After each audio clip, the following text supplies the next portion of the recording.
Tes. Tes. 1 2.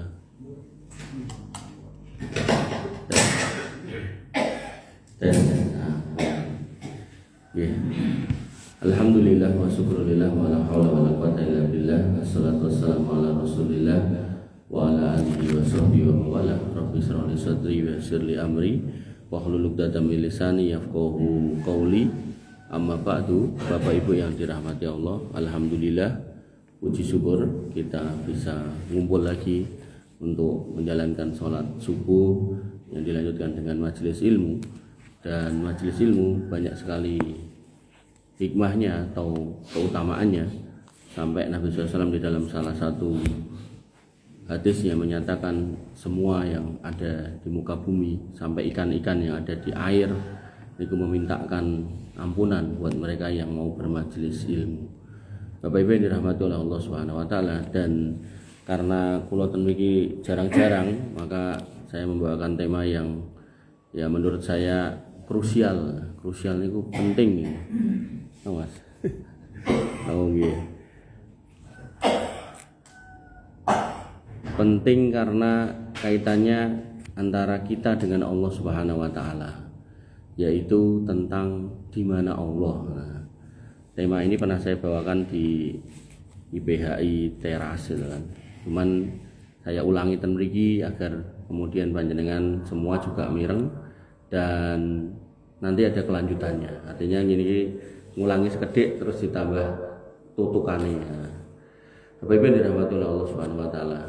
Ketika kita punya anak enggak pulang, kita cari. Sampai akhirnya kita telepon, "Meneng dile lho. Lagi dolan mak, mbok karo koncoku ning lapangan dolanan bal," misalnya. Atau kemudian kita punya pasangan, punya istri, punya suami, enggak ada di rumah, ya kita cari gitu kan.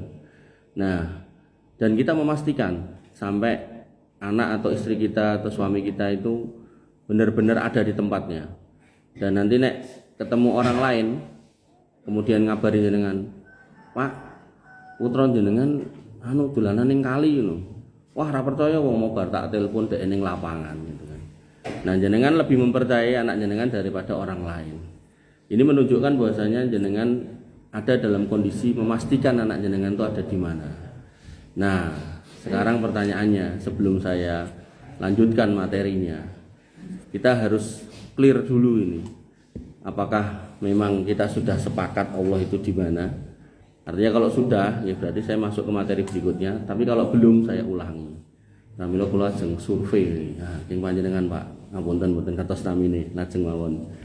Gusti Allah niku ten pundi, Pak? Miturut panjenengan, lentu mboten napa-napa.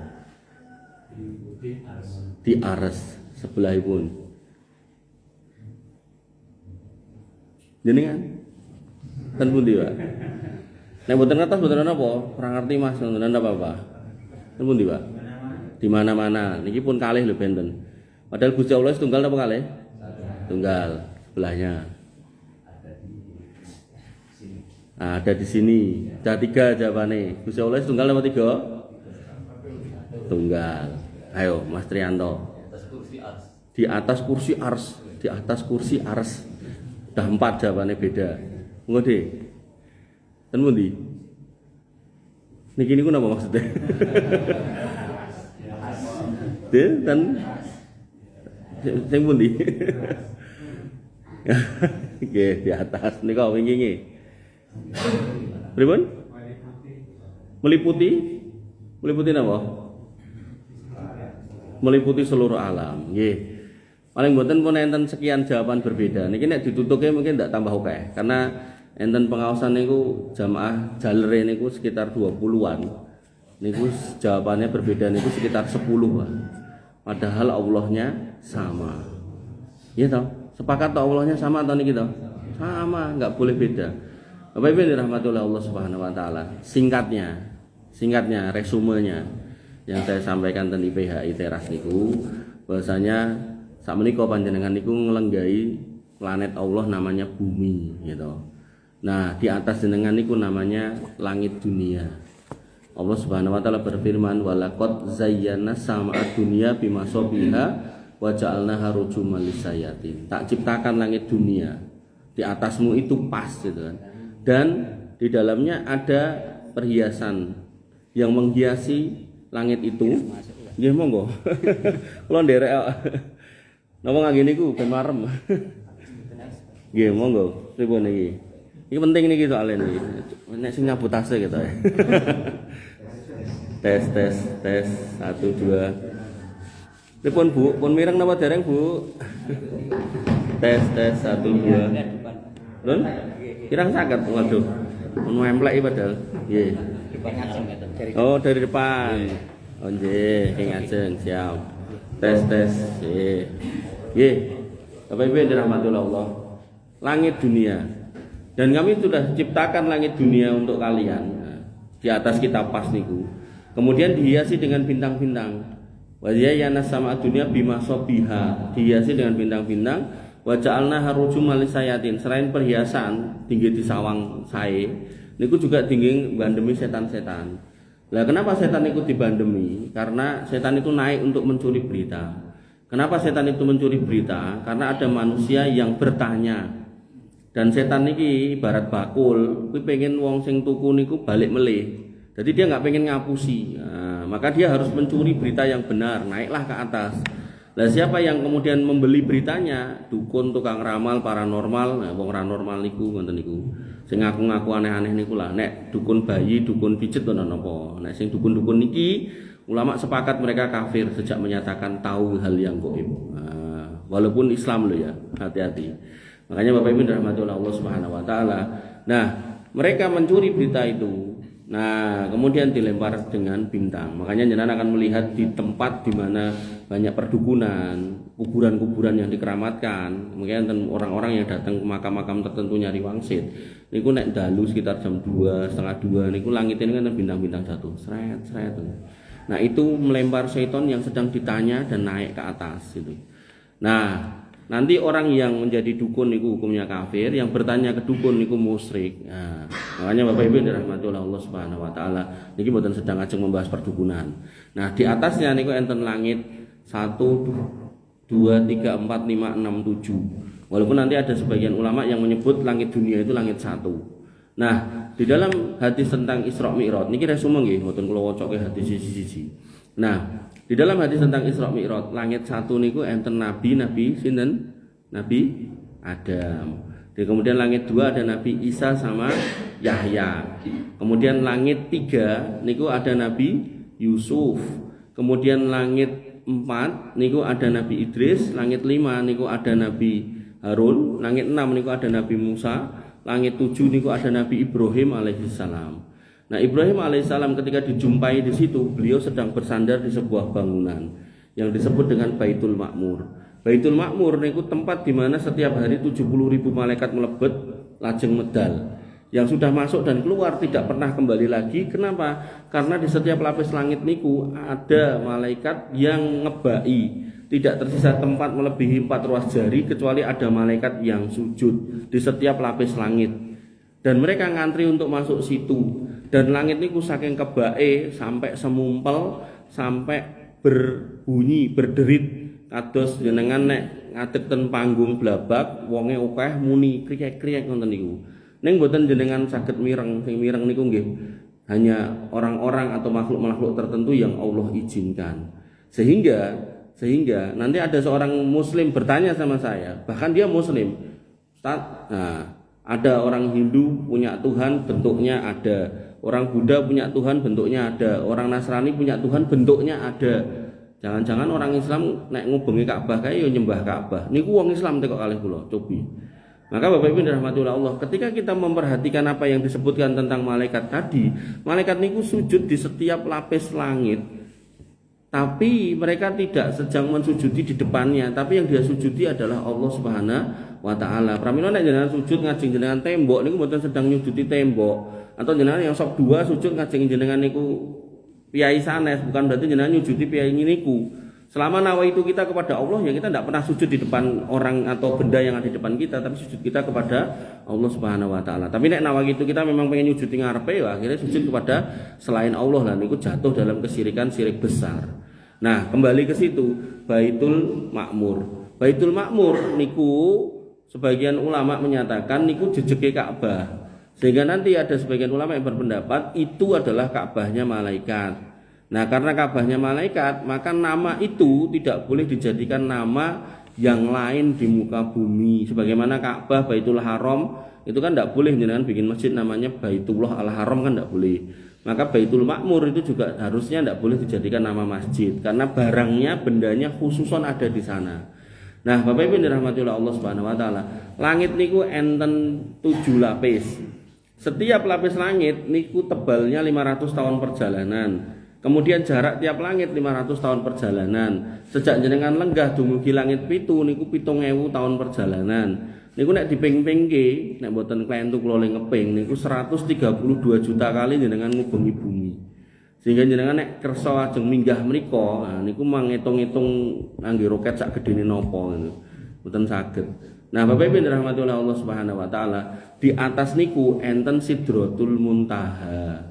Sidratul Muntaha niku 2 kata, sidroh kalih muntaha. Sidroh niku artinya tanaman bidara niku, muntaha niku artinya entek-entekane. Tanaman bidara niki yang jenengan lihat di dunia niku ning ten mriku bentuke gedhe tun mboten enten rine. Nek ten donya godhong ijo ten mriku godhonge warna-warni, gede banget saking gedene Jibril yang badannya besar ketika kembali dalam bentuk asli ten mriku mung cilik.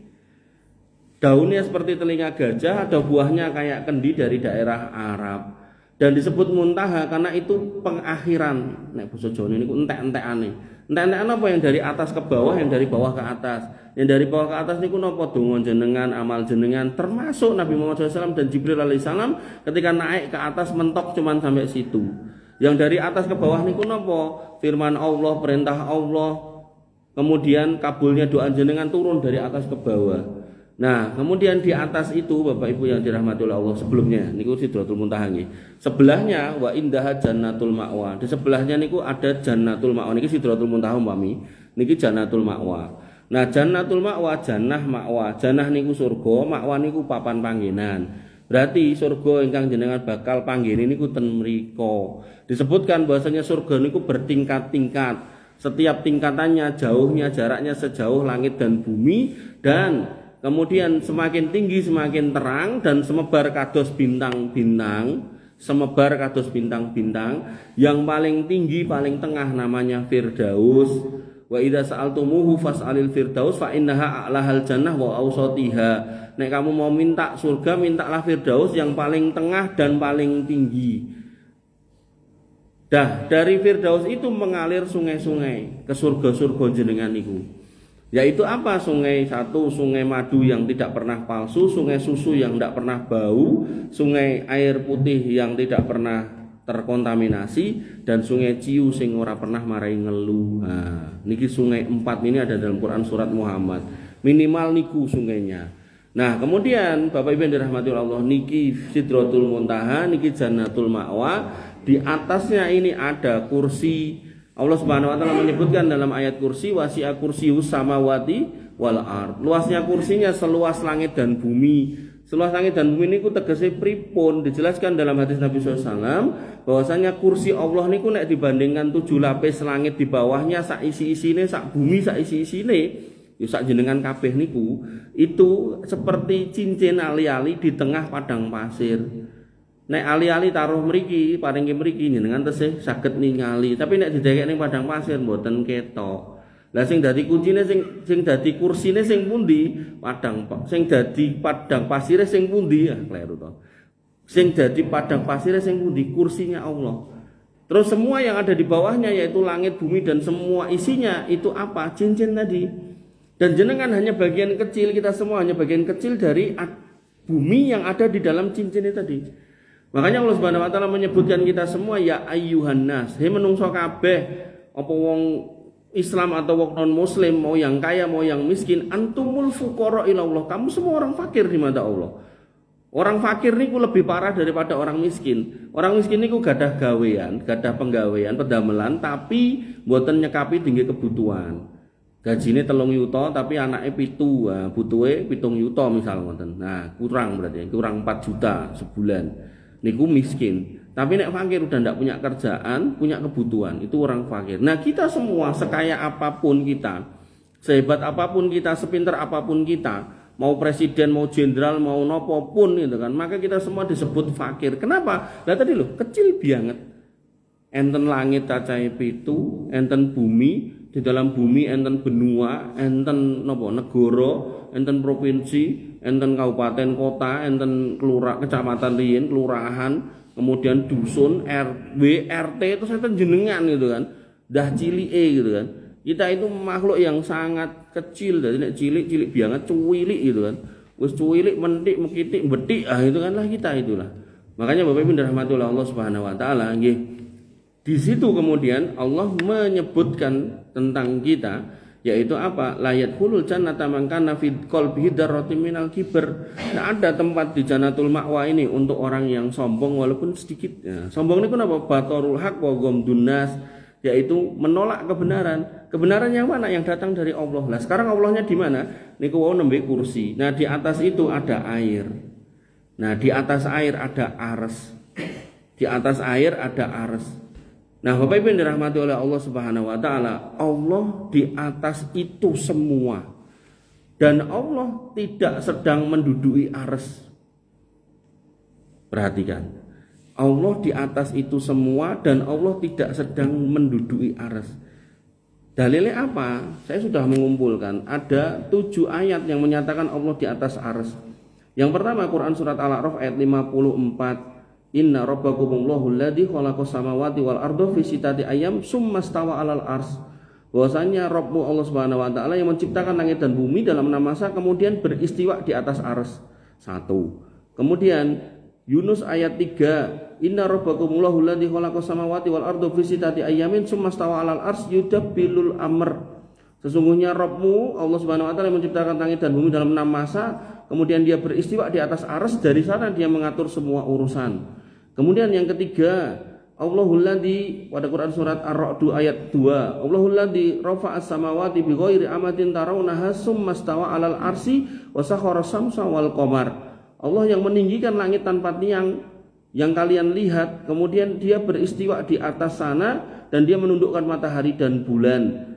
Kemudian surat Toha ayat 5. Ar-Rahmanu 'alal arsy istawa. Allah Ar-Rahman itu di atas arsy-nya beristiwa. Kemudian yang kelima Al-Furqan ayat 59, alladzi khalaqas samawati wal arda wa ma bainahuma fi sittati ayyamin tsumma stawa 'alal arsy ar-rahmanu fas'al bihi khabira. Yang menciptakan langit dan bumi dan apa yang ada di antara keduanya dalam 6 masa kemudian dia beristiwa di atas arsy, dialah Allah Ar-Rahman, maka tanyakanlah kepada yang lebih mengetahui tentang dia. Artinya kita sedang membahas Allah Ar-Rahman yang ada di sana. Kemudian yang keenam Surat As-Sajdah ayat 4, Allahul ladzi khalaqas samawati wal arda wa ma bainahuma fi sittati ayyamin tsumma stawa 'alal arsy. Kemudian ayat yang ketujuh, huwallazi khalaqas samawati wal arda fi sittati ayyamin tsumma stawa 'alal arsy ya'lamu ma yaliju fil ardi wa ma yakhruju minha wa ma yanzilu minas sama'i wa ma ya'ruju fiha wa huwa ma'akum aina ma kuntum wallahu bima ta'maluna basir. Niki Al-Hadid ayat 4. 7 ayat, Pak, yang menyatakan Allah itu di atas arsy. Nah, Bapak Ibu yang dirahmati oleh Allah Subhanahu wa taala, loh, kalau Allah di atas arsy berarti arsy-nya lebih gede daripada Allah. Nah, ini tuh sebagian kaum muslimin menolak Allah di atas arsy, padahal ayatnya ada 7. Sedangkan jenengan dari kecil niku jenengan mengimani kalau babi itu haram, padahal ayat babi tidak pernah lebih dari 7. Nah, sehingga Bapak Ibu yang dirahmati oleh Allah, niki ayatnya lebih banyak daripada ayat pengharaman babi. Sehingga yang harus jenengan pahami, berarti niki ayatnya benar Allah di atas arsy. Cuman kenapa ada sebagian kaum muslimin yang menolak Allah di atas arsy? Karena dia logikanya sesuatu atau seseorang ketika berada di atas sesuatu, maka yang dilenggai itu lebih gede daripada yang melenggai. Nah, logika ini tidak bisa dipakai untuk Allah Subhanahu wa taala. Kenapa? Satu, Allah sendiri yang menyatakan Allah di sana. Nah, pertanyaannya, apakah arsy Allah lebih gede daripada Allah? Jawabannya tidak. Kenapa? Karena Allah Subhanahu wa taala sebelum ada segala sesuatu, Allah berkesendirian di sana, maka Allah menciptakan pena. Sehingga ketika pena itu diciptakan, maka arsy belum ada.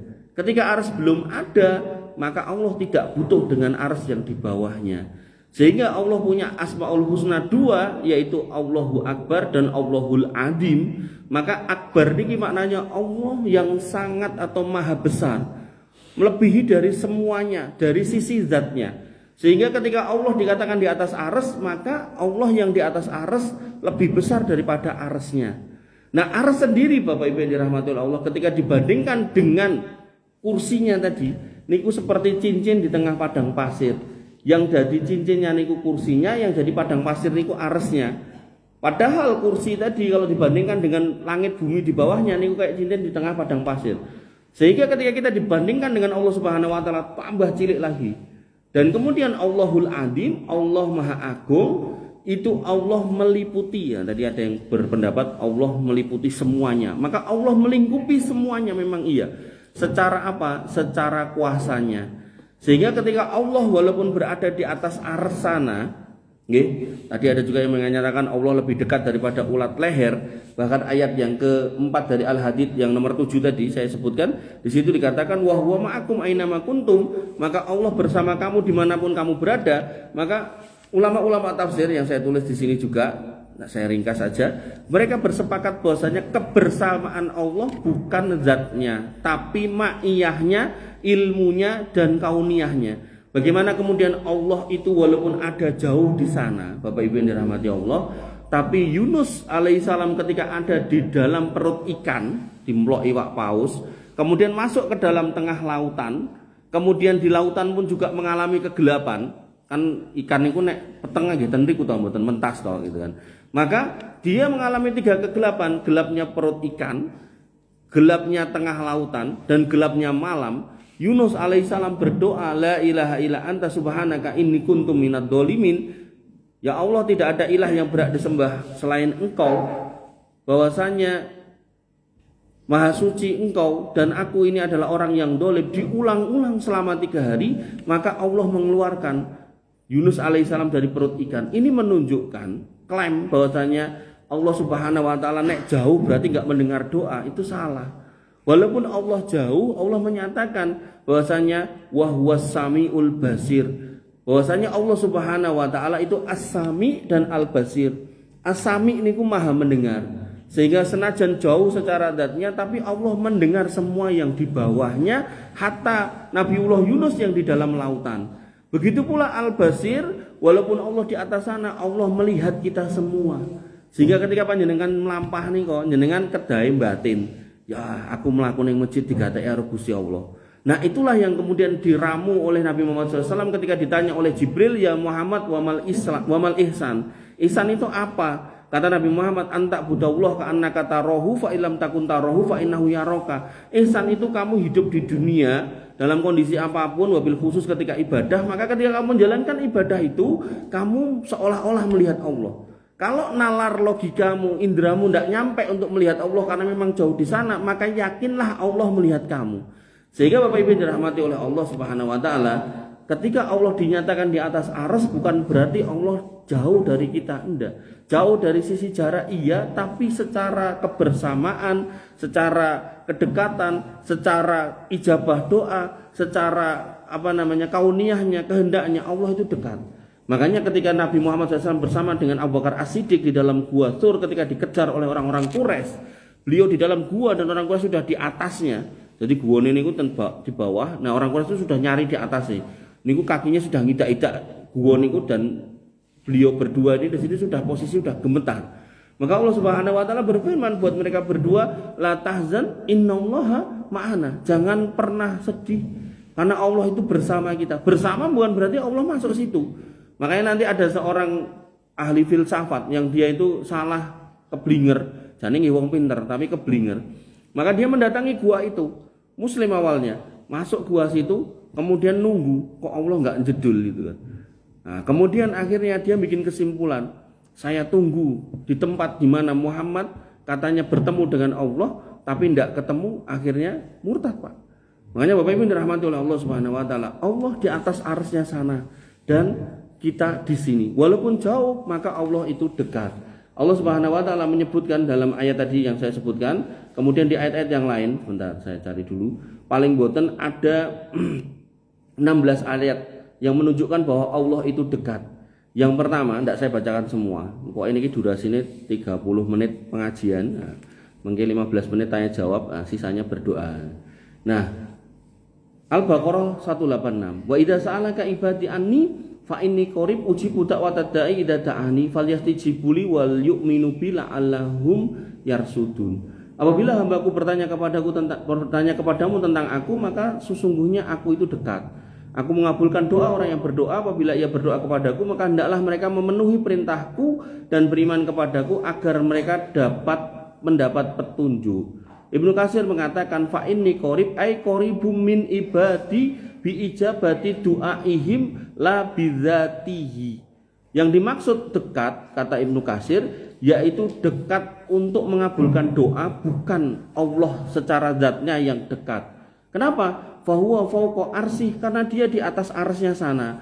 Wa yaqrabu minhum bi ilmihi wa sam'ihi wa basari. Dan Allah dekat dengan hambanya dalam hal ilmunya, pendengarannya, dan penglihatannya. Makanya Bapak Ibu dirahmati oleh Allah Subhanahu wa taala, ayat-ayat yang serupa ada 16, tidak saya bacakan semua.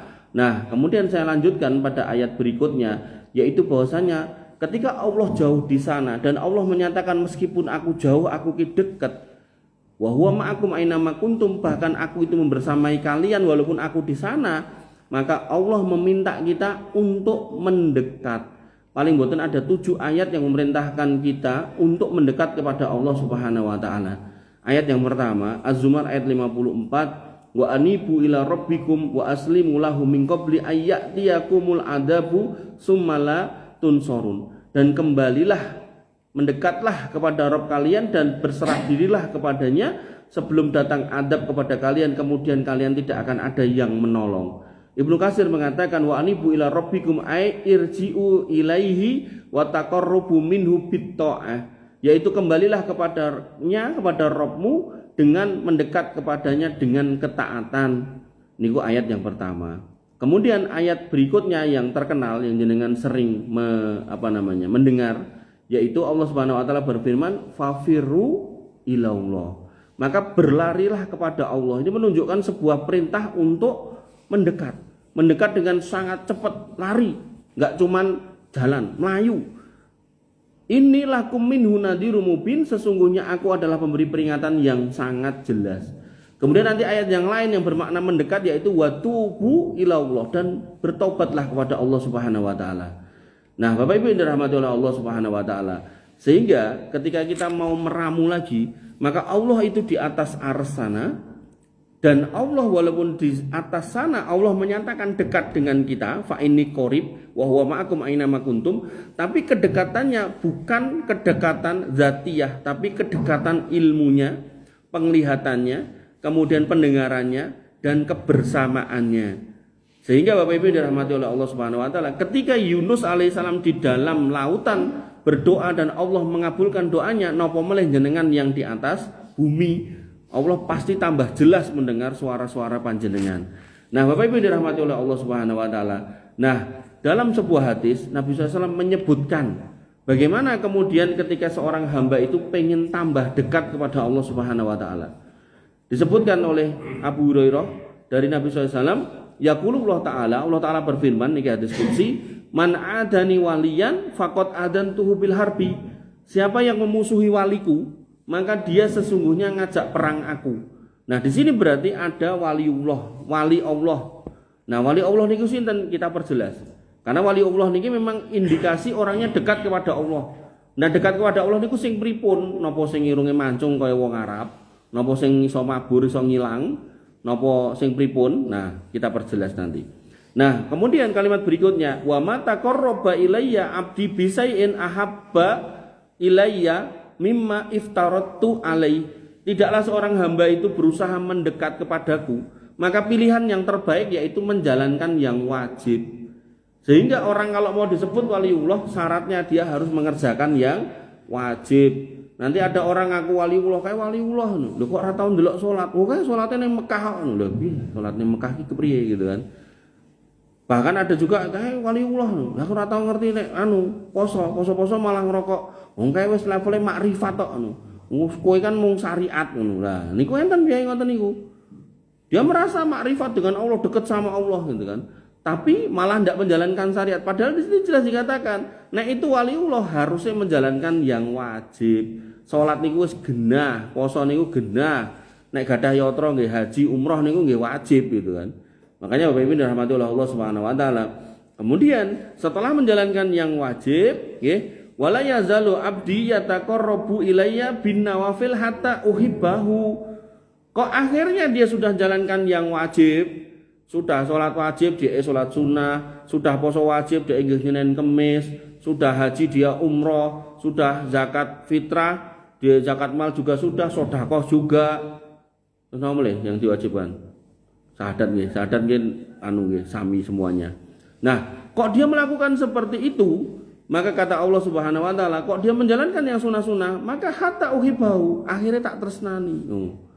Berusaha mendekat dengan yang wajib, ditambahi sing sunnah, akhirnya Allah cinta. Fa idza ahbabtuhu kuntu sam'ahu alladhi yasma'u bih. Kalau sampai aku mencintai orang itu, si waliullah itu, maka aku akan menjadi pendengaran yang aku mendengar dengannya. Wa basaruhu alladhi yubsiru bih, dan aku akan menjadi penglihatan yang dia gunakan untuk melihat.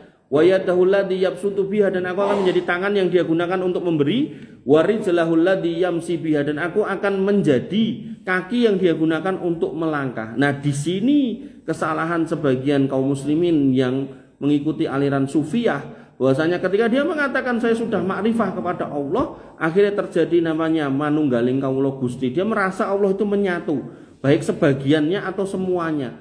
Sehingga dia kemudian mengklaim, iki lho ayate, dalile iki lho, hadise sing nuduhke nek Gusti Allah ki saiki mbek aku, amor aku, bersama denganku. Wah, niku akidah yang batil ngoten niku. Makanya Bapak Ibu dirahmati oleh Allah Subhanahu wa taala. Nah, terus maknanya apa? Maknanya bahwasanya disebutkan, nggih, bahwasanya yang dimaksud Allah menjadi mata buat orang itu, mendengar, menjadi telinga buat orang itu, menjadi penglihatan buat orang itu, menjadi pendengaran buat orang itu, menjadi tangan buat orang itu, menjadi kaki buat orang itu. Maknanya adalah soal taufik. Soal taufik. Bahwasanya orang-orang yang disebut waliullah, maka dia akan mendengar pendengaran suara-suara yang Allah ridhoi. Kinten-kinten nih, kinten-kinten. Suara yang paling Allah senangi terdengar di muka bumi ini ku napa, Pak? Halo. Napa, Pak? Al-Qur'an, betul. Fa inna asdaqal hadisi kitabullah wa khairul huda huda Muhammad. Sesungguhnya yang paling benar dari perkataan itu Al-Qur'an, dan sebaik-baik petunjuk itu petunjuk Muhammad gitu. Maka kok enten wong ngaku waliullah, tapi nek pengajian orang maca Quran tapi sing ditekake malah pedangdut. Nah, ini waliullah kleru, ora mungkin. Enten lho wong diomongke waliullah ra katokan, katokan ra kelamben kleru.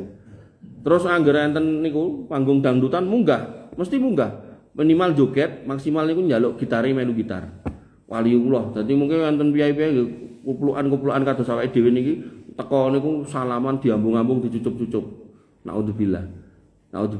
Ngutus ngomong ra cetha kaya wong mendem niku, ngomongane ra cetha, blukutuk-blukutuk ra cetha ngoten niku. Nah niku iki sing iso nafsir iki sikae no. Celuk-celuk. Maksudnya apa?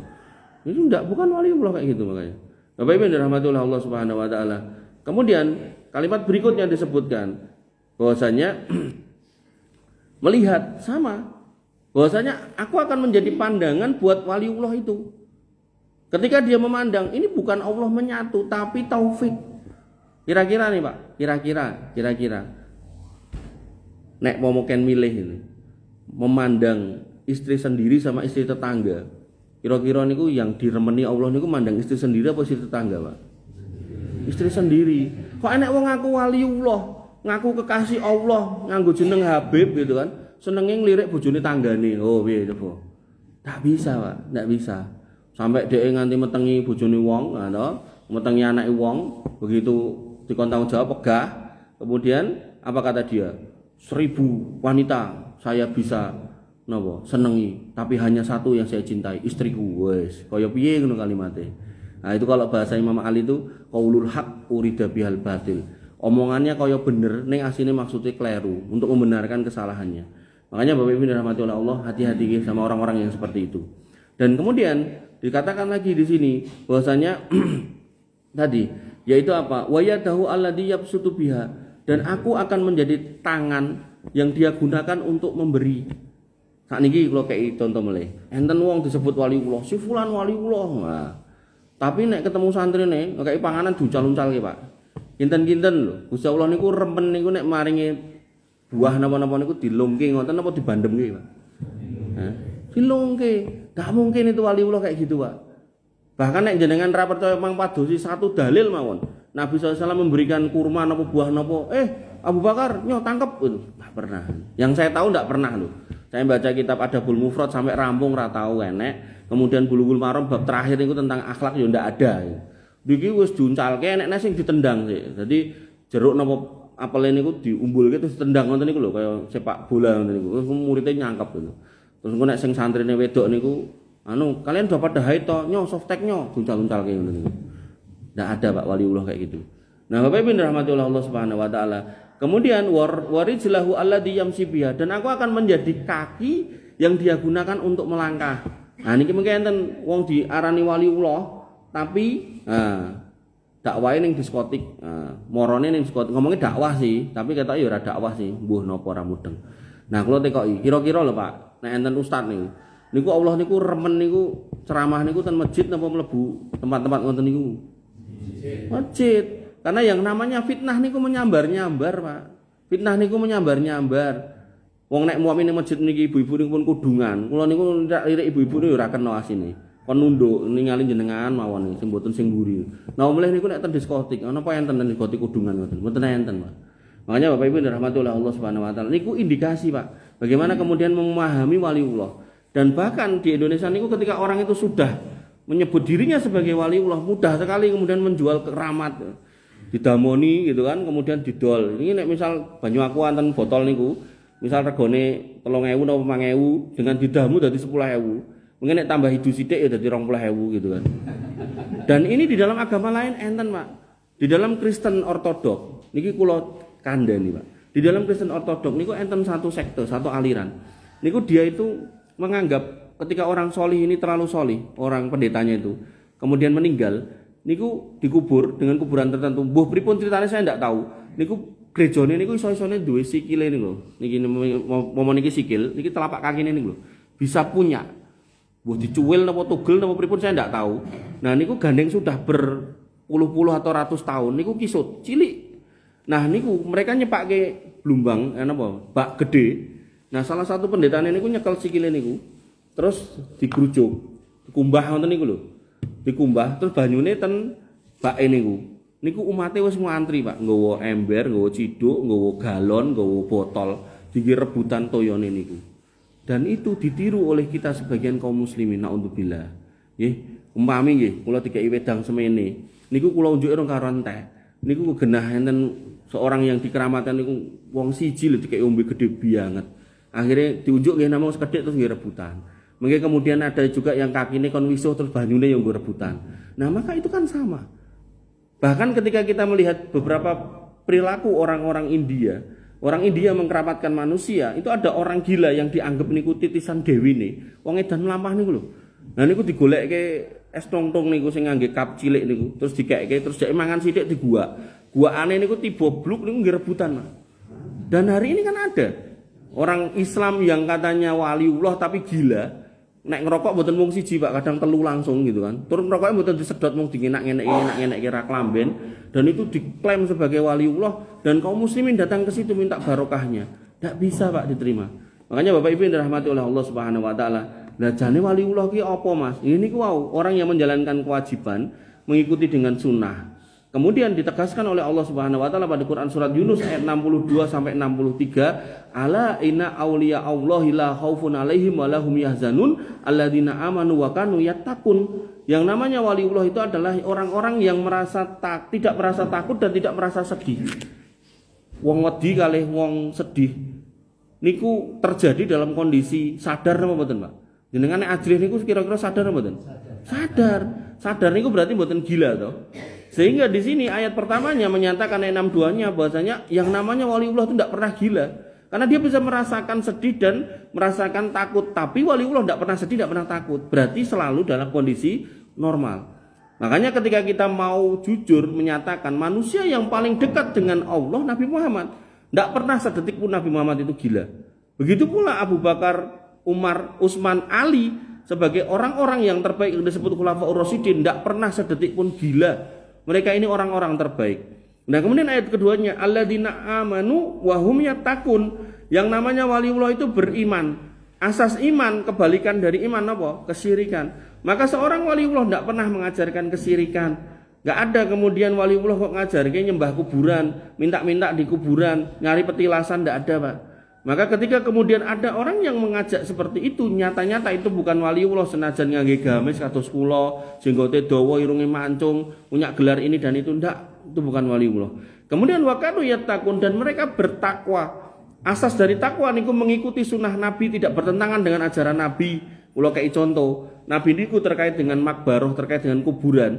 Nabi niku melarang kuburan niku ditinggikan, dikijing, melarang kemudian kuburan diparingi omah-omah, melarang kuburan dikei lampu, melarang gambar-gambar niku dipajang, melarang menjadikan kuburan itu sebagai tempat ngumpul nyuwun-nyuwun. Lah niki kok ada orang yang mengaku keturunan Nabi, bahkan membuat seperti itu dan mengumpulkan manusia ke situ, bahkan rutin setiap tahun. Bahkan kemudian menyebutnya sebagai wisata religi dan kemudian memperkenalkan kepada umat bahwasanya kamu nek pengen hidup penak, gak susah, reneo ning makam si fulan ini gitu kan.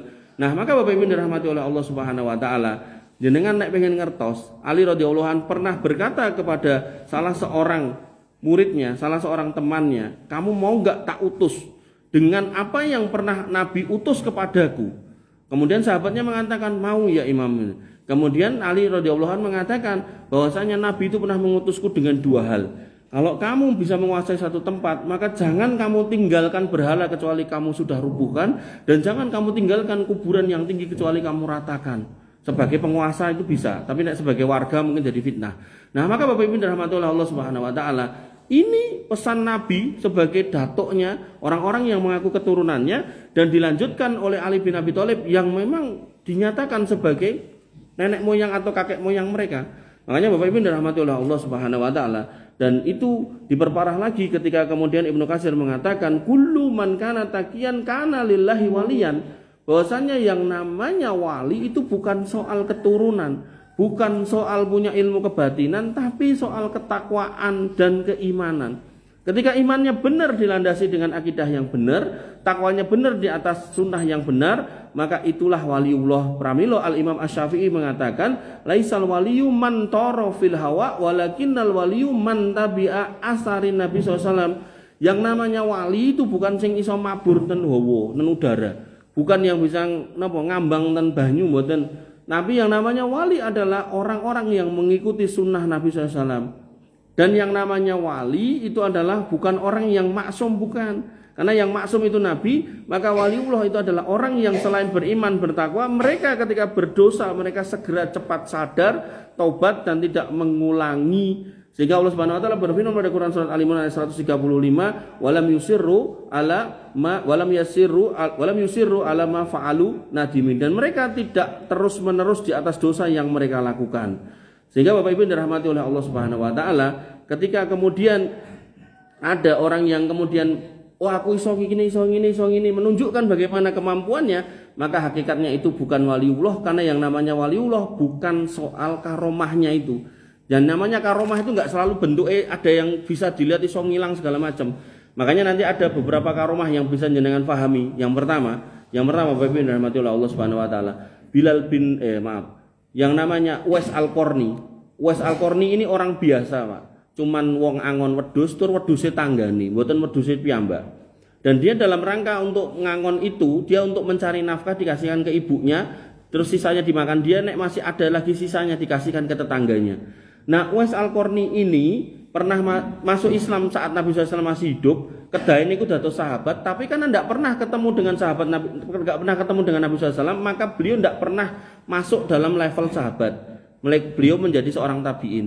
Nah, Nabi SAW ketika hidup, Nabi berpesan Umar kepada Umar dan Ali radhiyallahu anhuma, kalau nanti aku nggak ada, terus ada kafilah dari Yaman datang, cariin manusia namanya Uwais, anak si Fulan, dua ibu Fulanah, kemudian gaweane iki, terus tahu loro kusta ning gegere nek sisa kusta itu putih bunder koyok koin ning gegere. Nah, nek ketemu wonge njaluk donga supaya Gusti Allah ngampuni kowe. Padahal Umar bin Khattab dan Ali bin Abi Thalib ini orang yang lebih mulia. Tapi karena yang kasih dawuh itu Nabi, maka mereka sami'na wa ata'na. Dan benar begitu kemudian Nabi wafat, datang orang dari Yaman ditanya, ada Uwais? Gak ada. Ada Uwais gak ada. Ada Uwais gak ada. Sampai akhirnya kemudian ketemu. Dah begitu ketemu Bapak Ibu dirahmati Allah, ditanya, kamu benar Uwais? Anaknya si Fulan dari suku Korni, kemudian ibumu begini, kamu punya kerjaan ini gini. Niku sampai si Uwais sampai bingung. Loh, jenengan kok ngertos sedanten niku? Kata Umar bin Khattab, aku sing ngandani Nabi. Oh nggih. Lah pripun enten dawuh napa? Nabi meling nek ketemu karo kowe kon ndongake aku supaya Gusti Allah ngapuroni aku. Ndang dongakno aku li. Nah, Uwais pun mendoakan ya Allah, Allahumma maghfir Umar, Allahumma maghfir Ali. Ngoten tok. Dan karena Uwais niki orang pinter, maka Uwais pun juga mengatakan karena dia melihat ini orang baik, dua orang sahabat mulia, sahabat besar, sahabat dekat Nabi, orang yang utama, maka dia pun juga mengatakan, "Deh, kula pun ndongake jenengan ndongake kula ugi." Oh iya, Allahumma maghfir Uwais. Pun ngoten tok pisah. Bukan urusan jabatan, bukan urusan apa-apa. Dan Uwais tidak mau kemudian nyari-nyari jabatan. Pulang lagi ke Yaman. Nah ini jelas para ulama mengatakan sebagai waliullah. Tapi tidak ada ceritanya Uwais niku melampah ke Yaman dugi Mekah nama Madinah niku mabur mboten enten. Makanya Bapak Ibu yang dirahmati Allah, ugi Umar bin Khattab. Umar bin Khattab itu jelas waliullah. Tapi beliau tidak pernah kemudian jihad, wis nganggo ilmu tenaga dalam, tidak pernah. Yang terjadi apa? Begitu beliau pernah khutbah, di depannya ada jamaah seperti ini, beliau tiba-tiba mengatakan, pasukan sebelah kono minggir gitu kan. Nah, begitu kemudian pasukannya itu balik datang lagi ke Madinah, jamaah ini tadi udah bingung, ini ngopo toh kok kon minggir, padahal kita ini di masjid kok. Dan beliau ngomongnya pasukan itu. Maka begitu pasukan perang itu datang, mereka mengatakan, kami itu ketika mau perang, tiba-tiba dengar suara Umar untuk arahkan ke sana kemari. Nah, itu waliullah ngoten niku. Ning niku enggak kemudian setiap kali diulang-ulang. Kaya nek wong duwe ilmu niku lho, Pak. Ilmu napa misal iso napa gitu, wus tinggal iso dipraktekke mboten ngoten. Nah, yang dipraktekkan setiap saat itu namanya sihir. Makanya Bapak Ibu dirahmati oleh Allah Subhanahu wa taala, waliullah dikatakan oleh Ibnu Taimiyah, auliya Allah la yatlubunal karamah wala yadda'unaha. Yang namanya waliullah tidak minta karomah dan tidak pula ngaku-ngaku punya karomah. Maka yang namanya waliullah niku los mawon santai. Dia enggak kemudian berpikir kudu iso ngilang iso ndak perlu ilmu kanuragan dan seterusnya. Sehingga yang namanya waliullah niku istiqomah, taat, menjauhi dosa, ikhlas, punya ilmu dan di atas sunnah. Sehingga nek diurut ke Pak, pelajarannya sing peh biangat niki karena kita enggak punya jadwal rutin ten iki. Nah, niku Allah di atas arsana. Nggih. Walaupun secara zatnya Allah jauh, tapi Allah menyatakan dekat. Saking dekatnya sampai Allah membersamai hamba-hambanya. Dan hamba-hambanya yang dibersamai ini yang mau mendekat dengan sangat dekat, itu namanya waliullah. Nah, waliullah ini bukan orang sing iso ngilang iso napa-napa, tapi orang-orang yang beriman dan bertakwa, beriman tanpa berbuat kesyirikan, bertakwa di atas sunnah Nabi Shallallahu Alaihi Wasallam. Nah, ketika orangnya sudah masuk di level itu, kata Nabi SAW pada kalimat berikutnya dalam hadis yang panjang tadi, walain sa'altani la u'tiyannahu. Kok sing jenenge waliullah iki nganti njaluk maka bakal tak kei. Walain ista'adani la u'idzannahu. Nek njaluk tulung tak tulung. Pramila niki ilmu niki nek jenengan mau terapkan kepada putra kalih putu jenengan sak mangi kan bakal sedo to. Nggih to? Napa mboten? Sedo to. Nah, ketika jenengan sedo mlebeten jero lebete kuburan niku, jenengan kan pun mboten saged ngawasi putra kalih putu jenengan. Nek sakniki lak jek iso nelpon ning dile wis salat turu ngoten to. Nah, maka agar kemudian penjagaan jenengan niku paripurna buat mereka, sedangkan jenengan sudah tidak bisa menjaganya, maka jadikanlah anak dan putu cucu jenengan niku sebagai wali-waliullah. Caranya gimana? Ajarkan tentang mana yang wajib. Begitu mereka sudah menjalankan yang wajib, ajarkan mana yang menjadi sunnah Nabi Shallallahu Alaihi Wasallam. Kulo kayak contoh. Ketika jenengan gadah putri pun haid, gitu, maka ndak usah kemudian jenengan napa istilahnya ngelekke bendino. Ketika kemudian dia sudah menjadi anak yang taat, dia akan paham, oh aku wis gede, wis haid, berarti aku akan pakai jilbab. Nah, begitu sudah pakai jilbab, tinggal kemudian dites sholatnya benar apa enggak. Begitu sudah berjilbab dan sudah sholat dengan benar, maka dikasih tahu, Dek, Nduk, ya, nek kowe sholat ya aja lali nek enek kesempatan ya sholat sunnah. Nek bar poso nek iso sawal. engko bar nyawal nek iso ya tambahi Senin Kemis atau apalah gitu, poso-poso sunah itu. Maka Bapak Ibu dirahmati oleh Allah, ketika jenengan mendesain putra-putri jenengan seperti itu, maka yang muncul adalah tadi ketika dia kemudian mau mendengar, maka akan menggunakan pendengaran Allah di atas taufik Allah, mau melihat dengan penglihatan Allah, mau melangkah dengan langkah kaki bimbingan Allah, mau memegang, maka dia pakai taufik dari Allah Subhanahu wa taala. Kenapa? Karena sekarang ini kita lihat banyak kasus anak-anak muda yang tadi itu mendengar pilihannya pendengaran-pendengaran yang dimurkai Allah, melihat pilihannya sing dimurkai Allah. Sampai cah cilik-cilik SD ini lho Pak, tontonannya pun film-film dewasa. Jane film dewasa bukan berarti jenengan sing dewasa untuk nonton, jane yo ora etuk ya kan. Nah, akhirnya nopo Pak? Sudah SD sudah menghamili temannya SD. Naudzubillah. Kemudian masih muda-muda sudah nyolong motor, sudah macam-macam kriminal. Naudzubillah. Makanya Bapak Ibu dirahmati oleh Allah Subhanahu wa taala, ketika jenengan mendesain mereka seperti itu, insya Allah mereka otomatis di atas taufik Allah Subhanahu wa taala. Mbok pilih mekaten yang bisa saya sampaikan punjul gitu ini. Monggo jenengan yang mau bertanya, apa langsung doa mawon. Monggo Pak, enten mboten? Mboten enten. Kita tutup dengan doa. Nggih, pripun Bapak? Membangun supaya takwa tidak menurun. Nggih, pertanyaan saya. Dalam kitab-kitab akidah, saya mengajarkan kitab akidah dan 16. Itu semua ulama mengatakan bahwasanya al-imanu yazidu wa yanqus, yang namanya iman itu naik dan turun. Yazidu bi ta'ah wa yanqusu bil maksiyah, naiknya dengan ketaatan dan turunnya dengan kemaksiatan. Sehingga bagaimana kemudian kita agar terus meningkatkan keimanan, menjaga agar stabil, maka di situ kita harus menjauhi maksiat dan melaksanakan ketaatan. Ketaatan yang paling nyata terlihat yaitu sholat 5 waktu jangan pernah ditinggal, wabil khusus di awal waktu, dan dengan tambahi dengan yang sunnah, dan kemudian ditambahi dengan majelis ilmu. Karena yang namanya takwa, hakikat takwa hakotukoti harus di atas ilmu. Bahwasanya takwa itu harus di atas ilmu. Bagaimana kita akan tahu bahwasanya peraturan lalu lintas niku nek abang niku mandek, nek kuning niku lanjut, nek ijo nek kuning niku hati-hati, nek ijo niku lanjut? Ketika kalau kita tidak belajar kan tidak mungkin. Anak SD ini kan dari kecil dikandani, pokoknya nek lampu abang ini ngene, nek ijo ngene. Nah, karena dia belajar dia tahu. Nah, sehingga ketika kita nggak belajar, maka bagaimana kita akan menjadi orang bertakwa? Sehingga ketika kita mau menjadi orang yang bertakwa, tadi jalankan yang wajib, tambahi yang sunnah, dan kemudian dengan tambahi dengan majelis ilmu. Majelis ilmu mboten kedah bendinten mboten, sesuai dengan kebutuhan mawon. Kata jenengan ngeten, sak menika misal kalau wingi pun dahar mie ayam, mengke siang nek ajeng sing ajeng jajake yo dadan mie ayam nek moh wingi wis Maka majelis ilmu itu sebenarnya sesuai kebutuhan aja. Artinya ngeten, ketika misalnya jenengan dereng ngertos bagaimana cara sholat yang baik, jenengan majelis ilmu cari cara sholat yang baik. Ketika sak mangke ajeng napa poso, maka jenengan memahami, wah aku fikih poso rong paham, nyari majelis ilmu yang ada fikih puasa. Makanya masjid-masjid yang bisa mendesain majelis ilmunya itu sesuai dengan timingnya, timelinenya, sesuai dengan kejadian yang akan terjadi. Oh mau poso niki majelis ilmune fikih poso.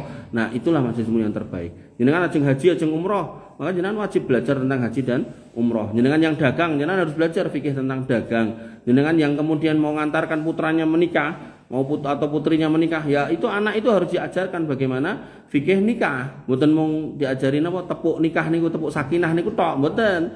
Harus diajari fikih nikah. Apa itu suami, apa itu istri, apa itu hak suami, apa itu hak istri, apa itu kewajiban suami. Karena nanti enten yai jaler niku gelem nikah ning ra gelem kerja. Nah niku musibah niku. Nah, jadi kon dadi tulang punggung moh, geleme tulang tulung gitu. Nah, enten piyai ngoten niku. Ngertos kula urip anake akeh barang yo an itu. Ndelalah mboke terus enten. Dadi ngeboti mboke terus bendina. Nah, ampun ngoten niku. Mekaten nggih Bapak. Jadi ketaatan dan kemudian majelis ilmu. Wonten malih? Nggih, monggo Bapak.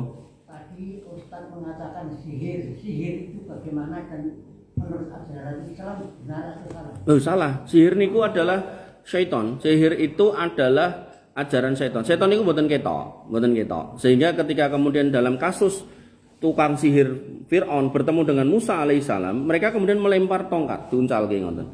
Nah, yang terjadi syaitan itu merubah pandangan manusia yang ada di situ. Tongkatnya tetap jadi tongkat. Ning berubah pandangannya menjadi ular. Nah, begitu Musa melempar tongkatnya, niku tongkat boten pandangannya berubah jadi ular, ning bener-bener tongkatnya jadi ular, dados ula. Nah, di situ tukang sihir Fir'aun kemudian mengatakan, iki ilmune beda iki. Ilmune beda. Karena nek ilmune sing sihir iki iki barangnya tetep padha ning wong ndeloke iki ula gitu. Tapi nek iki bener-bener dadi ula. Makanya mereka kompak untuk mengimani Musa. Dan di situ Firaun marah, mereka dihukum mati semuanya. Nah, sehingga dalam praktek kehidupan kita, misal nggih kula kayak contoh tentang pelet misalnya ngoten. Wonge jane elek, gandeng nganggo pelet. Nah niku setan niku menghiasi supaya sing elek dadi ketok ayu napa ketok ganteng. Ning bersyarat, syaratnya napa? Pasang susuk mbok sajen. Makanya enten piye setri niku nggih pun sepuh ajeng sedo ngel, akhirnya begitu diruyah tiba-tiba medal, mboten jerawate sing medal, ngerti-ngerti medal rodok napa niku? Dom ngoten niku lho. Didudut setunggal, mriki enten kalih, 3, sekawan, gangsal pun sepuh gitu. Berarti iki nom-nomane mbiyen nggodho Mbah Kakung nganggo ngono kuwi gitu. Lah Mbah Kakunge ya enten sing ngoten niku yakne nggih ngangge penganggon ning iki maksude nggih melet gitu kan. Dadi nek anggere wong wedok lho dingenek-ngenekke terus akhire kesirep. Termasuk masalah pesugihan nggih ngoten. Penglaris. Misal enten warung rame. Terus enten orang yang kemudian ndak punya akidah yang benar. Wah, aku tak buka sebelahe, dodolane padha. Ning dia enggak mau bersaing sehat. Nek bersaing sehat, masakane ra enak gitu kan. Akhirnya yang terjadi napa? Dia datang ke dukun, minta supaya kemudian digawe warungnya laris. Nah, caranya gimana? Syaitan datang, warung sing buka niki digawe tutup. Di pandangan orang niku lho. Jadi kalau ke situ tutup, tuku sebelahe gitu kan. Enten ngoten niku, enten piye crita ten kula ngoten niku. Dadi buka warung Padang rame. Begitu enten sing buka sebelah mriku niku pindah mriku sing rame. Begitu kemudian orang-orang sing gaene tuku ditikoki kok ora tau tuku ning ngono, aku tuku ning kono. Lho ngono tutup terus kok. Ngoten niku. Dan berbagai macam cara bagaimana syaitan itu datang. Nah, artinya jenengan tinggal versi sihir yang sebelah mana gitu. Dan itu semua salah. Itu semua salah. Yang menjadi tukang sihir hukumnya kafir, yang datang ke dukun itu hukumnya musyrik. Nah, ngoten. Dia salah kabeh itu kan. Nanti neraka niku mengke dileboni piyai sekawan. Jenis orang 4, mboten 4 orang tapi jenis 4 orang. Kafir, musyrik, munafik. Nah, yang kafir tadi contohnya ya dukun tadi, termasuk orang-orang yang tidak beragama Islam. Nah, kemudian musyrik ya orang yang ngaku Islam tapi bermain-main dengan akidah. Makanya jenengan sehari 17 kali menyatakan iya kana budu wa iya kana stain. Iya kana budu, ya Allah kepada Engkau saya menyembah. Udah bener jenengan salat. Wa iya kana stain, dan jenengan harus juga minta tolong kepada Allah. Nek dodolan rapayu ya ndongone pada Allah. Nek gerah pengen mantun nggih ndongone kalih Gusti Allah. Nek kemudian nantem patun pengen panen nggih nyuwune kalih Gusti Allah. Mboten napa niku Dewi Sri segala macam. Ning prapatan nek kecelakaan njaluk selamat ning Gusti Allah, mboten kemudian gawe sajen dikek prapatan. Nggih. Nah, mantu ben mantune lancar ora terus gawe sajen didekek pinggir-pinggir pojokan napa niku omah. Nggawe omah ya ora perlu disajeni. Makanya semua itu melanggar wa iyyaka nasta'in. Ketika seorang muslim kok kemudian membuat-buat seperti itu berarti dia minta kepada selain Allah, ndak boleh. Mbok umpami nggih niku Gunung Merapi, meledos. Niku gununge Gusti Allah. Sing mari meledos Allah Subhanahu wa taala. Kok kemudian dadak gua ndas napa niku? Ndas wedhus. Nah itu masuk ndas kebo. Nah itu masuk pada melanggar iyyaka nasta'in. Jadi iyyaka na'budu ini udah bener orang itu menyembah Allah. Tapi kok enggak iyyaka nasta'in? Makanya ini sepaket. Nah, orang yang melanggar setengah inilah orang musyrik. Kados kita misal gadah garwa. Pokoknya tresno aku munggo kowe Dik. Nah, kita sudah bilang gitu. Ning kok enten rondo lewat kita lirak-lirik. Niku garwa jenengan mesti olah cintamu palsu Mas. Ngoten. Nah, maka dalam Islam juga sama. Akidah itu harus sinkron antara iyyaka na'budu wa iyyaka nasta'in. Makaten bawa. Nggih. Wonten malih cekap. Nggih, pripun? Allah mengatur urusannya di atas arsy. Nggih. Kemudian ada penjelasan setiap malam setelah kawan Allah turun ke langit dunia. Ya. Ya. Tolong dijelaskan. Nggih. Para ulama ketika menjelaskan tentang sifat Allah, tentang bagaimana Allah turun dan seterusnya, maka menggunakan kaidahnya Imam Malik. Tentang kata istiwa tadi, Ar-Rahmanu 'alal arsy istawa, sumastawa 'alal arsy istiwa. Istiwa niku nek basa Jawane nglenggahi, manggeni, terus jumeneng, menduduki, bersemayam. Basa Indonesia kalih basa Jawane. Istiwa niku. Tapi dalam konteks istiwanya Allah, bagaimana Allah beristiwa? Nabi Muhammad tidak pernah lihat, Jibril sebagai malaikat paling mulia juga tidak pernah lihat. Nah, Imam Malik punya kalimat bahwasanya al-istiwa'u maklumun. Istiwa sebagai sebuah kata, kita tahu artinya itu. Kemudian wal kaifiyatu majhulun, bagaimana Allah istiwa gelap, tidak ada yang tahu. Nabi tidak pernah tahu karena cuma sampai di Sidratul Muntaha, tidak pernah lebih dari itu, tidak pernah tembus sampai kursinya Allah Subhanahu wa taala. Nah, kemudian wal imanu bihi wajibun, mengimani tentang istiwa wajib karena ayatnya minimal ada 7 tadi. Belum lagi tadi saya kumpulkan juga ayat-ayat tentang Allah itu di atas. Amin tuman fis sama, apakah kamu merasa aman dengan Dia yang ada di langit sana? Dan itu ayatnya niku enten kula ngumpulke enten selangkung napa 26 ngoten. Ayat tentang Allah di atas. Nah, al istiwa'u ma'lumun wal kaifiyatu majhulun wal imanu bihi wajibun wasu'alu anhu bid'ah, dan mempertanyakan bagaimana Allah istiwa itu sebuah kesalahan yang enggak pernah dijalankan atau ditanyakan oleh para pendahulu kita. Nah, kembali kepada hadis Allah turun setiap sepertiga malam terakhir ke langit dunia, maka ada kata turun. Nah, para ulama menjelaskan bagaimana Allah turun. Turun itu kita tahu artinya turun itu mandap dari atas ke bawah. Tapi kemudian wa kaifiyatu turun, bagaimana turun itu? Nah, tidak ada yang tahu. Wal imanu bihi wajibun, mengimani Allah turun itu wajib karena hadisnya ada. Kemudian wasu'alu anhu bid'ah, mempertanyakan proses Allah turun detailnya seperti apa, itu tidak pernah dilakukan oleh pendahulu kita.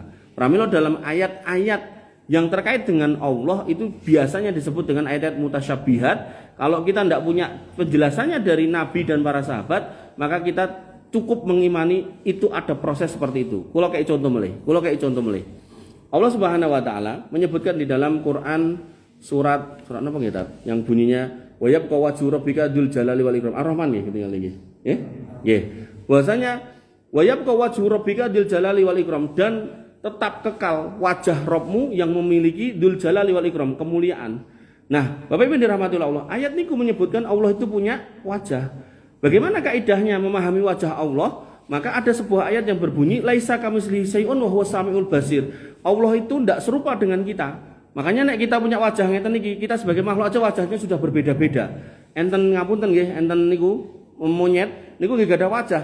Dia makhluk, kita disamake monyet tidak mau. Jangankan samake monyet, samake sebelah pun enggak mau. Kok mirip Mas itu? Niki napa bapake? Belum tentu kita mau ngoten nggih.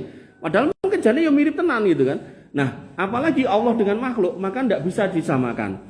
Nah, laisa kamitslihi syai'un, Allah sudah menyatakan seperti itu. Wa huwas samiul basir, Allah Maha mendengar dan Maha melihat. Nah, Bapak Ibu yang dirahmati oleh Allah Subhanahu wa taala. Lalu kemudian terkait wajah Allah gimana? Pakai kaidah Imam Malik tadi. Bahwasanya yang namanya al istiwa'u ma'lumun, maka al wajhu ma'lumun. Yang namanya wajah kita sudah tahu, wajah itu ya inilah wajah. Kemudian wal kaifiyatul wajhu majhulun. Bagaimana wajah Allah itu tidak ada yang tahu. Belum ada yang lihat. Kemudian wal imanu bihi wajibun, mengimani Allah punya wajah wajib, wong ada ayatnya. Wasu'alu anhu bid'ah, dan mempertanyakan bagaimana wajah Allah itu sebuah kekeliruan karena tidak ada yang pernah lihat. Loh, lah terus kapan aku ndelok Gusti Allah? Nah, Nabi mengatakan innakum satarawna rabbakum yaumal qiyamah. Kamu nanti akan melihat Rabbmu hari kiamat. Kama taronal qamara fi lailatul badr, sebagaimana kamu lihat bulan di saat bulan purnama. Berarti penglihatan kita kepada Allah terjadi nanti kalau sudah hari kiamat, kita masuk surga singkat cerita, kemudian sudah dikasih kenikmatan surga. Nah, orang surga dikumpulkan semua lalu dinampakkan Allah Subhanahu wa taala. Disitulah mereka akan sepakat mengatakan ini nikmat terbesar yang kita terima dibandingkan isi surga. Nah, makanya nanti dalam bab akidah, kok enten orang hari ini hidup hari ini di dunia mengaku sudah ketemu Allah baik di mimpi maupun di dalam alam nyata hidup melek enten iki, maka itu jelas dusta. Enten Pak, enten namanya Buya Rozi Hasim. Nah, awalnya ngaku ngimpi ketemu Allah, umatnya tambah akeh, kemudian ngaku ndelok Allah, berkomunikasi dengan Allah. Mengke sing wong Yogya niku angger Idul Fitri Idul Adha ngaku nelpon Allah. Mengke ten Solo niku kula ditemoni wong niku ngaku duwe wirid, nek wirid niku diucapke Gusti Allah golek idee. Nah, itu semua dusta. Dusta. Sampai kula ngantek, mbok kula diajari nek emang tenan enten. Dhek jawab, "Ora, Mas. Nek tak ajari, engko Gusti Allah bingung golek kowe apa aku." Lho niku kan merendahkan. Allah bingung lho coba. Kan merendahkan niku coba. Makanya Bapak Ibu dirahmati Allah, jenengan nek belajar akidah yang lurus insya Allah sampai pada titik-titik yang jenengan itu tidak akan bingung. Makanya kalau nate ngajari orang Nasrani untuk masuk Islam, tapi kemudian dia mengatakan gini, wis ngene wae Mas, wis mandek sik ngono. Lah ngopo? Lah ngene, tanggoku ki lho Mas, bolak-balik mlebu pesantren, saiki edan gitu. Waduh, angel iki. Jadi saya menyampaikan sesuatu distandarkan dengan tetangganya. Padahal saya meyakini tetangganya itu keluar masuk pesantren-pesantren sufi sing ngajarke aneh-aneh niku lho. Sing ngajarke dadi makrifat ngono makrifat wis kentir. Itu lho mungkin makrifat yang kentir ngoten niku. Nah, makanya Bapak Ibu dirahmati Allah Subhanahu wa taala, makrifatullah niku mengenal Allah dengan ilmu. Mboten malah marai edan ngoten niku. Ngaten Bapak nggih? Mungkin bisa dipahami. Nggih, kita tutup dengan doa. Tak salah adem nggih. Niki dongane ya dawa niki pun kula cepake wong kula mboten rutin mriki ya. Dongane spesial niki. Niki doa niki saya ambilkan dari kunutnya Syekh Yasir Ad-Dusari, imamnya Masjidil Haram. Nggih, jenengan tinggal aminkan dongane dawa ampun bersula pokoke bar iki adem ya ben penting dongane akeh. Nggih, bismillahirrahmanirrahim. Alhamdulillahirabbil alamin hamdan sakirin hamdan naimin hamdan yuafi ni'amahu wa yukafi mazidah ya rabbana lakal hamdu kama yanbaghi li jalalika wa azimi sultanik rabbana lakal hamdu anta nurus samawati wal ardi wa man fihinna wa lakal hamdu la ilaha illa anta subhanaka inna kunna minadh dhalimin wa illam taghfir lana wa tarhamna lanakunanna minal khasirin Allahumma hdina fiman hadait ya Allah berilah kami petunjuk sebagaimana orang-orang yang telah Engkau beri petunjuk wa afina fiman afait dan berilah kami kesehatan keselamatan sebagaimana orang-orang yang telah Engkau beri keselamatan dan kesehatan wa tawallana fiman tawallait dan uruslah perihalalah kami dengan baik sebagaimana orang-orang yang telah Engkau urus dahulu wa barik lana fima a'tait dan berkailah apa yang telah Engkau berikan kepada kami wa qina bi rahmatika wasrif anna sarra ma qadait dan lindungilah kami dengan rahmat-Mu serta jauhkanlah kami dari keburukan apa yang telah Engkau tetapkan innaka taqdi wa la yuqda alaik sesungguhnya Engkau lah yang maha menetapkan dan tidak ada yang menetapkan atas Engkau innahu la yadillu man walait sesungguhnya tidak akan hina orang yang Engkau kasihi wala ya'izzu man adait dan tidak akan mulia orang yang Engkau musuhi tabarakta rabbana wa ta'alait maha suci Engkau wahai Rabb kami Rabb yang maha tinggi Engkau yang ada di sana Allahumma lakal hamdu bima khalaqtana ya Allah segala puji bagi Engkau karena Engkau telah menciptakan kami walakal hamdu bima hadaitana dan segala puji bagi Engkau karena Engkau telah memberikan petunjuk kepada kami walakal hamdu bima 'allamtana dan segala puji bagi Engkau karena Engkau telah mengajarkan ilmu kepada kami walakal hamdu bima razaqtana dan segala puji bagi Engkau karena Engkau telah memberikan rizki yang halal kepada kami walakal hamdu bil Islam dan segala puji bagi Engkau atas keislaman kami walakal hamdu bil iman dan segala puji bagi Engkau atas keimanan kami di atas akidah yang benar walakal hamdu bil Quran dan segala puji atas Engkau atas semua nikmat Al-Quran walakal hamdu bi amballaghana Ramadan dan segala puji bagi Engkau karena telah akan menyampaikan kami ke dalam bulan Ramadan yang akan datang Allahumma a'inna fihi ala siyami wal qiyam wa tilawatil Quran ya Allah tolonglah kami di dalam Ramadan nanti untuk berpuasa, salat malam dan membaca Al-Qur'an bi rahmatika ya arhamar rahimin dengan rahmat-Mu wahai Rabb yang maha penyayang di antara para penyayang Allahumma ya farijal ham ya kashifal gham ya Allah wahai Rabb yang menghilangkan kegelisahan yang menyingkap kesedihan ya rahmanad dunya wal akhirah wa rahimahuma wahai Rabb yang maha pengasih di dunia dan di akhirat dan di antara keduanya as'aluka rahmatan min indika tughnina an rahmati man siwak kami memohon kepada Engkau rahmat dari sisi Engkau yang mencukupkan kami dari rahmat selain Engkau la ilaha illallah tidak ada ilah yang berhak disembah selain Engkau wahai Allah adada ma masya fawqas samawati wal aradina wa darats yang sebanyak yang melangkah dan berjalan di atas langit dan bumi serta yang naik melangkah di antaranya walhamdulillahilladzi biyadihi mafatihul faraj dan segala puji bagi Engkau wahai Allah yang di tangannya semua kunci-kunci kelapangan ya farajana idza ughliqatil abwab wahai Rabb kami tempat kami berkeluh kesah mencari jalan keluar maka ketika pintu-pintu telah tertutup ya rojaana idza qata'atil asbab dan wahai Rabb kami yang menjadi harapan ketika semua harapan sudah tertutup wahila bainana wa bainal ahli wal ashab dan semua terhalang dari keluarga dan sahabat kami kecuali kepada Engkau Allahumma innaka tasma'u kalamana wa tara makanana ya Allah sesungguhnya Engkau mendengar semua doa kami ini dan Engkau melihat bagaimana kami duduk di sini bersimpuh di hadapan-Mu wa ta'lamu sirrana wa alaniyatana la yakhfa 'alaika shay'un min amrina dan Engkau mengetahui semua rahasia yang ada di dalam diri kami dan mengetahui kenyataan hidup kami tidak ada sedikit pun yang tersembunyi kepadamu ilmuka fina sabiq wa qada'uka bina muhit ilmu-Mu mendahului kami dan semua ketetapan-Mu meliputi kami semua ata'naka fasyakartana kami taat kepada Engkau lalu Engkau membalas ketaatan kami wa asainaka fa amhaltana dan kami juga bermaksiat kepada Engkau, tapi Engkau menangguhkan semua hukuman kami. Wa irraja'na ilaika qabiltana, dan akhirnya kami pun kembali kepada Engkau dan Engkau pun menerima kembalinya kami kepada Engkau. La ilaha illa anta subhanaka inna kunna minadh dhalimin. Tidak ada ilah yang berhak disembah selain Engkau. Engkaulah Rabb yang maha suci, kami termasuk orang-orang yang dolim. Wa illam taghfir lana wa tarhamna lanakunanna minal khasirin. Jika Engkau tidak mengampuni kami, tidak merahmati kami, maka kami ini adalah orang-orang yang rugi. Allahumma innaka afuwun tuhibbul afwa fa'fu anna. Ya Allah, sesungguhnya Engkaulah Rabb yang maha pemaaf, maafkanlah kami atas semua dosa-dosa kami, karena Engkau menyukai memberikan maaf. Allahumma ksifil ghummah an hadhil ummah. Ya Allah, singkaplah, hilangkanlah semua kesedihan dan bencana dari umat ini. Allahumma adfa'annal ghala wal waba wal riba waz zina. Ya Allah, tolaklah semua bala yang ada, harga-harga yang mahal singkirkan, wabah-wabah penyakit, riba dan zina, wazalazila wal mihan, dan semua gempa bumi dan bencana alam singkirkan, wasu'al fitan ma dhahara minha wa ma batan, dan semua fitnah yang buruk baik yang tersembunyi maupun yang nampak mohon disingkirkan. Allahumma inna na'udzubika min zawali nikmatik. Ya Allah, sesungguhnya kami berlindung kepada Engkau dari hilangnya nikmat-Mu, wa tahawuli afiatik, dan dari berubahnya kesehatan yang sudah Engkau berikan kepada kami, wa fujaati nikmatik, dan dari datangnya siksa-Mu yang tiba-tiba kami berlindung juga, wa jami'i sakhatik, dan kami juga berlindung dari kemurkaan Engkau ya Allah. Allahumma inna na'udzubika minal barasi wal jununi wal judami wa min sayyi'il asqam. Ya Allah, kami berlindung kepada Engkau dari penyakit kusta, penyakit gila, penyakit lepra, penyakit darah tinggi, vertigo, dan seterusnya, dan semua penyakit-penyakit yang buruk. Rabbana wa khaliqona, ya Rabb kami, Engkaulah pencipta kami. Inna bina wa bi ibadika fi kulli makanin wa ilahana. Dan sesungguhnya apa yang menimpa kami dan hamba-hambamu di setiap tempat, minad daikin wasyiddatin wal alwa ma la tushka illa ilaik, berupa kesempitan, kesusahan, penderitaan, maka tidak bisa kami adukan kecuali hanya kepada Engkau. Wa ma ya'lamuhu illa anta, dan tidak ada yang mengetahui semua itu kecuali Engkau. Ilahana daqat alainal ardu bima rahubat. Ya Rabb kami, kiranya kalau Engkau tidak menerima kami, maka sempit bumi ini buat kami, padahal bumi ini luas.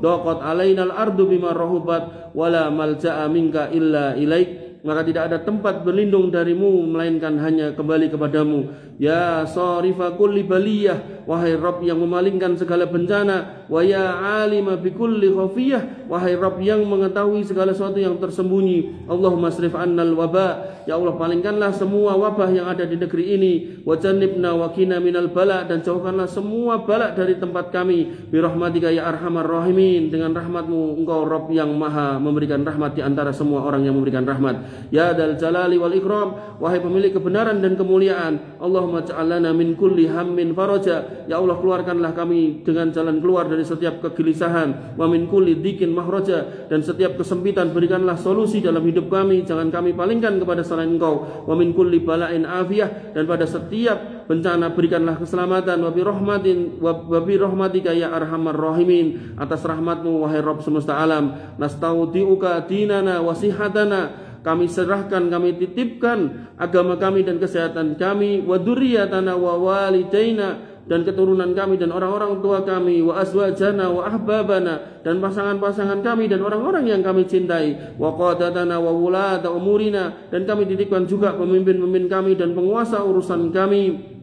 Wa biladana wa biladil muslimin birahmatika ya arhamar rahimin, dan negeri kami titipkan hanya kepada Engkau ya Allah Rabb semesta alam. Allahumma anzil alaina sakinatah wa tuma'ninah war ridha was sabat. Ya Allah, turunkanlah kepada kami ketenangan, ketentraman, keridhaan, dan keteguhan hati. Warudna ilaika raddan jamilah, dan pulangkanlah kepada Engkau kami semua ini dengan kepulangan yang indah. Allahumma wafiq waliya amrina wa imamina bi taufiqik. Ya Allah, berilah taufik kepada pemimpin negeri ini dan imam-imam kami, ulama-ulama kami dengan taufik-Mu. Wa ayyidhu bi ta'yidik, dan dukunglah mereka dengan dukungan-Mu. Wansur bihi dinak, dan tolonglah agama-Mu melalui mereka. Wajma' bihi kalimatal ummati alal kitabi was sunnah, dan satukanlah umat Islam di negeri ini di atas Al-Quran dan sunnah. Wa waliya ahdihi wa a'wanahu lima tuhibbu wartardo, dan bantulah semua menteri-menteri dari penguasa kami agar senantiasa menjalankan apa yang Engkau cintai dan Engkau ridhoi. Wa likulli ma fihi salahul bilad wal ibad, dan menjalankan menjalankan semua hal yang baik untuk negeri ini dan hamba-hamba yang ada di dalam negeri ini ya Rabbas samawati wal ardi wal khalaik, wahai Rabb langit bumi dan semua makhluk. Allahumma hafadz junudana ala khududina, ya Allah jagalah tentara-tentara kami yang tersebar di perbatasan melindungi negeri ini, wal qaimina ala su'uni sihatina, dan jagalah orang-orang yang mengurus kami di negeri ini. Allahumma kun lahum aunan wa nasira, ya Allah jadilah engkau yang menolong mereka dan membela mereka, wa muayyidan wa dhahira, serta pendukung dan pelindung buat mereka. Wahfadna wa iyyahum bihifdik, dan jagalah kami dan mereka di atas penjagaanmu. Waqla'na wa iyyahum bi riayatik, dan perihalah kami di negeri ini dengan pemeliharaanmu. Wahrusna wa iyyahum bi ainikal ladzi la tanam, dan awasilah kami semua dengan matamu yang tidak pernah tidur. Wa bi ruknikal ladzi la yuram, wa bi rahmatika ya arhamar rahimin, dan dengan tiang-tiang kekuatanmu yang tidak pernah tergoyahkan, dengan rahmatmu wahai Rabb yang maha penyayang. Allahumma inna na'udzubika biridhoka min sakhatik, ya Allah sesungguhnya kami berlindung dengan keridhoanmu dari semua kemurkaanmu. Wa bi mu'afatika min uqubatik, dan kami berlindung dengan keselamatanmu dari semua hukuman-hukuman yang bisa engkau berikan kepada kami. Wa bika minka la nuhsi sana'an alaik, dan kami berlindung kepadamu dari adabmu, kami tidak mampu menghitung pujian untukmu. Anta kama asnaita ala nafsik, engkau adalah sebagaimana yang engkau memuji dirimu sendiri. Wa sallallahu wa sallim wa barik ala nabiyina Muhammadin wa ala alihi wa sahbihi ajma'in, dan semoga Allah limpahkan salawat dan salam dan keberkahan kepada Nabi kita Muhammad SAW, keluarganya dan seluruh sahabatnya dan pengikutnya. Amin amin ya rabbal alamin. Bapak Ibu yang dirahmati oleh Allah Subhanahu wa taala, pilih perkataan yang bisa saya sampaikan, kurang lebihnya saya mohon maaf. Alafu minkum subhanakallahumma bihamdika asyhadu an la ilaha illa anta astaghfiruka wa atubu ilaik. Wassalamualaikum warahmatullahi wabarakatuh.